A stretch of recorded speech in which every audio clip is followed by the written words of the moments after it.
Good morning students. आज chapter का जो है आखिरी पॉइंट है और आज अपना चैप्टर पूरा हो जाएगा। देखो, थर्ड स्टेज थी अपनी पोस्ट फर्टिलाइजेशन इवेंट, है ना, सेक्सुअल रिप्रोडक्शन की। तो आज हम पोस्ट फर्टिलाइजेशन इवेंट के बारे में बात करेंगे। पोस्ट फर्टिलाइजेशन इवेंट में एनसीईआरटी में दो टॉपिक डिस्कस किए गए हैं, एक तो जाइगोट और एक एम्ब्रियोजेनेसिस। ठीक है, तो सबसे पहले देखो जाइगोट। हम पहले डिस्कस कर चुके हैं कि जाइगोट एक वाइटल सेल है और जाइगोट ही इंश्योर करता है कॉन्टिन्यूटी ऑफ स्पीसीज, यानी एक जनरेशन का से दूसरी जनरेशन की जो इंफॉर्मेशन है वो इंश्योर कौन करती है? जाइगोट ही करती है। यानी जाइगोट कनेक्टिंग लिंक है दो जनरेशन के बीच में, ये मैंने कल ही बताया था आपको। जाइगोट एक डिप्लॉइड सेल है, डिप्लॉइड यानी 2n, डिप्लॉइड का मतलब क्या है? 2n। और जाइगोट यूनिवर्सली प्रोड्यूस होता है किसमें? ऑल सेक्सुअल रिप्रोड्यूसिंग ऑर्गेनिज्म में। जो ऑर्गेनिज्म सेक्सुअल रिप्रोडक्शन करते हैं उनमें यूनिवर्सली जाइगोट बनेगा ही बनेगा, क्योंकि मैंने आपको बताया था कि सेक्सुअल रिप्रोडक्शन करने वाले ऑर्गेनिज्म फर्टिलाइजेशन करेंगे और फर्टिलाइजेशन का प्रोडक्ट जाइगोट ही है। करेक्ट। जाइगोट का डेवलपमेंट आगे होगा तो एम्ब्रियो बनेगा।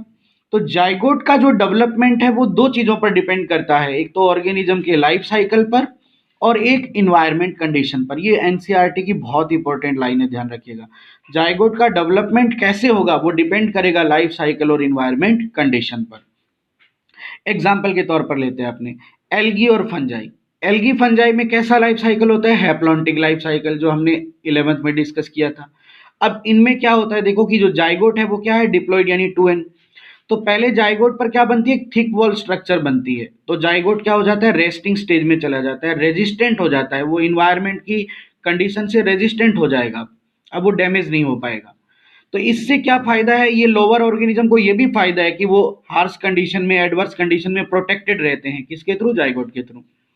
तो जाइगोट थिक वॉल स्ट्रक्चर में बन जाएगा, लेकिन जब सूटेबल कंडीशन आएगी तो इसका रेस्टिंग पीरियड समाप्त हो जाएगा।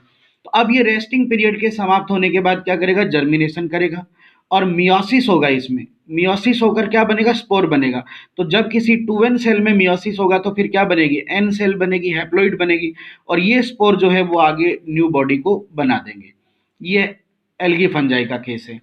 लेकिन हम अगर जिम्नोस्पर्म और एंजियोस्पर्म की बात करें तो इनमें कैसा लाइफ साइकिल होता है? डिप्लॉन्टिक। तो इनमें जाइगोट क्या करता है? मियोसिस नहीं करता है, जाइगोट क्या करता है? माइटोसिस करता है। तो फिर जाइगोट क्या था? 2n। और माइटोसिस से यानी डिवीजन से ये जाइगोट आगे एम्ब्रियो बना देता है और वो एम्ब्रियो भी क्या होगा? 2n होगा, क्योंकि इसमें कौन सा डिवीजन हो रहा है? माइटोसिस हो रहा है। तो ये जाइगोट का डेवलपमेंट डिपेंड कर रहा है, देखो, लाइफ साइकिल के ऊपर। क्लियर। अब जाइगोट के बाद हम दूसरा पॉइंट लेते हैं, एम्ब्रियोजेनेसिस। अब एम्ब्रियोजेनेसिस का क्या मतलब होता है इसे समझिए। नाम से क्लियर है, एम्ब्रियोजेनेसिस का मतलब है एम्ब्रियो फॉर्मेशन। क्या फॉर्मेशन? एम्ब्रियो। तो एम्ब्रियो किससे बनेगा? जाइगोट से। जाइगोट डेवलपमेंट करता है, डेवलपमेंट यानी जाइगोट में सेल डिवीजन होता है, जाइगोट में डिफरेंशिएशन होता है, यानी सेल डिफरेंशिएशन करती है, डिवीजन करती है। अब डिवीजन से क्या फायदा है? नंबर ऑफ सेल्स बढ़ती हैं। और डिफरेंशिएशन का क्या फायदा है? कि इससे सेल स्पेसिफिक फंक्शन करती है, स्पेसिफिक शेप लेती है, स्पेसिफिक केमिकल कंपोजिशन हो जाता है उसका।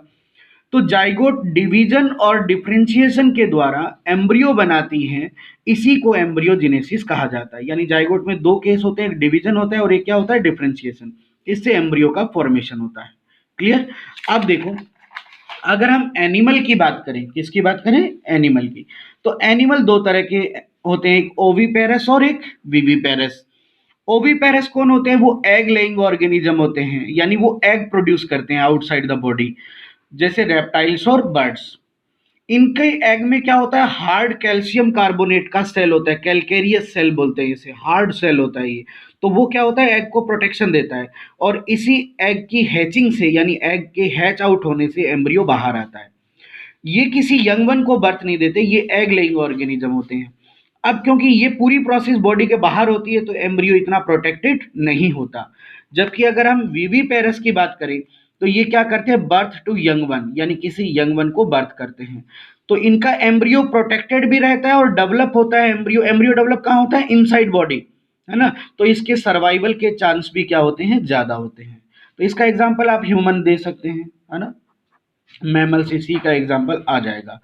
अब देखो ये तो एनिमल्स का था। अब एनिमल में एम्ब्रियो डेवलपमेंट की कुछ स्टेजेज होती है जो हम आगे ह्यूमन रिप्रोडक्शन में स्टडी करेंगे, लेकिन थोड़ा देख लो। जाइगोट में क्लीवेज हो रहा है, क्लीवेज यानी क्या हो रहा है, डिवीजन। तो जाइगोट में डिवीजन होने से मोरुला, मोरुला एक एम्ब्रियो की स्टेज है वो बनती है। मोरुला में फिर डिवीजन होता है तो फिर एम्ब्रियो की एक स्टेज आती है ब्लास्टुला। ब्लास्टुला में फिर डिवीजन होता है तो फिर एक एम्ब्रियो की स्टेज आती है गैस्ट्रुला। गैस्ट्रुला वो स्टेज है जहां पर आने के बाद सेल डिफरेंशिएशन स्टार्ट हो जाता है। क्या स्टार्ट हो जाता है? डिफरेंशिएशन। और अब नेरुला स्टेज स्टेज आती है। नेरुला स्टेज में क्या होता है? टिश्यूज का फॉर्मेशन होता है। और टिश्यू बनने के बाद फिर एक स्टेज आती है ऑर्गेनोजेनेसिस। तो इस ऑर्गेनोजेनेसिस में ऑर्गन्स बनते हैं और फाइनली एम्ब्रियो का फॉर्मेशन हो जाता है। तो ये स्टेजेज है। जाइगोट से कौन सी स्टेज आती है? मोरुला। मोरुला पहली स्टेज हो गई। फिर क्या आता है? ब्लास्टुला, फिर गैस्ट्रुला, है ना, फिर नेरुला स्टेज आएगी और फिर क्या आएगा? एम्ब्रियोजेनेसिस, और फिर सॉरी ऑर्गेनोजेनेसिस, और फिर क्या बनेगा? एम्ब्रियो बनेगा, है ना। अब इसी तरह प्लांट में देखो, प्लांट में सेक्सुअल रिप्रोडक्शन स्ट्रक्चर क्या है हम जानते हैं, बताओ क्या है? फ्लावर। फ्लावर में क्या होता है? सेपल है, पेटल है, कार्पल है, यानी पिस्टिल बोलते हैं हम, है ना। और जो है मेल रिप्रोडक्टिव स्ट्रक्चर में अपने पास क्या था? एंड्रोसियम था, स्टेमन था, है ना। तो फ्लावर के अंदर जो सेपल पेटल है यानी कैलिक्स कोरोला है, वो तो मैच्योर होने के बाद उनकी फॉलिंग हो जाती है, यानी वो गिर जाते हैं। लेकिन जो पिस्टिल के अंदर बात करें तो इसके अंदर ये ओवरी जो है वो रिमेन रहता है प्लांट के साथ।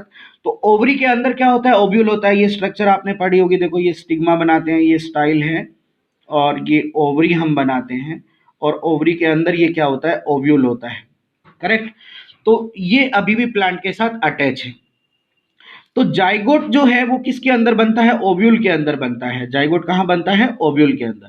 और जाइगोट आगे क्या बना देगा? एम्ब्रियो, यानी एम्ब्रियो किसके अंदर बनेगा? ओव्यूल के अंदर बनेगा एम्ब्रियो, क्लियर। और ओव्यूल लेटर ऑन किस में कन्वर्ट हो जाता है? सीड में। यानी सीड का फॉर्मेशन किससे होता है? आपको ये ध्यान रखना है, ओव्यूल से। और जो ये ओवरी की वॉल है, ओवरी की जो ये वॉल है, इस ओवरी की वॉल को हम बाद में पेरिकार्प कहते हैं। जो फ्रूट की वॉल बनती है, यानी ओवरी आगे किसका फॉर्मेशन करती है? फ्रूट का। और ओवरी की वॉल को क्या कहा जाएगा? पेरिकार्प। और पेरिकार्प क्या है? फ्रूट वॉल है। जो पेरिकार्प एक तरह से प्रोटेक्टिव फंक्शन करती है, क्लियर। तो इस तरह जो फ्लावर के अंदर जो ओवरी और ओव्यूल है वो कन्वर्ट हो गए हैं सीड और फ्रूट के अंदर। अब जब सीड का डिस्पर्सल होगा तो सीड जर्मिनेशन होगा फेवरेबल कंडीशन में। सीड जर्मिनेशन कब होता है? फेवरेबल कंडीशन में सीड का जर्मिनेशन हो जाएगा और सीड जर्मिनेशन करके न्यू प्लांट्स बना देगा। इस तरह ये एम्ब्रियोजेनेसिस की प्रोसेस एनिमल्स और प्लांट्स में पूरी होती है। इसकी डिटेल स्टडी प्लांट की हम sexual reproduction in flowering plant में पढ़ेंगे और एनिमल की डिटेल स्टडी हम ह्यूमन रिप्रोडक्शन के अंदर पढ़ेंगे। तो अब आपका ये पहला चैप्टर कंप्लीट हो चुका है। अब आप इसका एनसीईआरटी टेक्स्ट बुक से पूरी स्टडी करो, असाइनमेंट आपको दे दिया जाएगा। Thank you.